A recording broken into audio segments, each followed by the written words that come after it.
Magandang gabi po sa ating lahat, sa ating mga kababayan.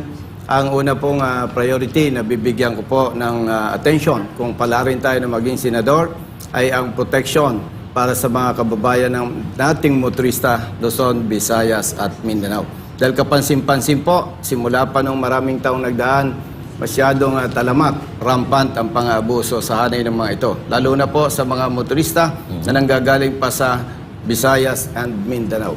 Pangalawa po, nabibigyan natin ng attention kung maluklok tayo sa Senado, ito pong health, itong kalusugan.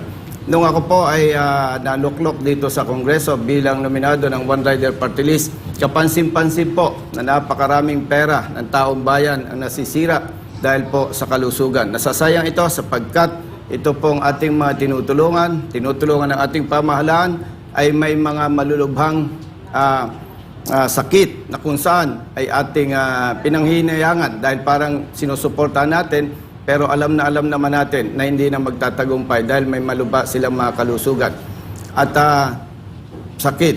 At ang ikatlo naman po ay bibigyan natin ng attention itong edukasyon sapagkat kapansin-pansin po marami sa ating mga kababayan lalo na po ang mga galing sa mahihirap at mga ordinaryong pamilya na hindi nakakapag-aral. At alam naman po natin napakahalaga po ng edukasyon para sa kinabukasan ng kabataan at ng ating mga kababayan. Yun lamang po. Maraming salamat.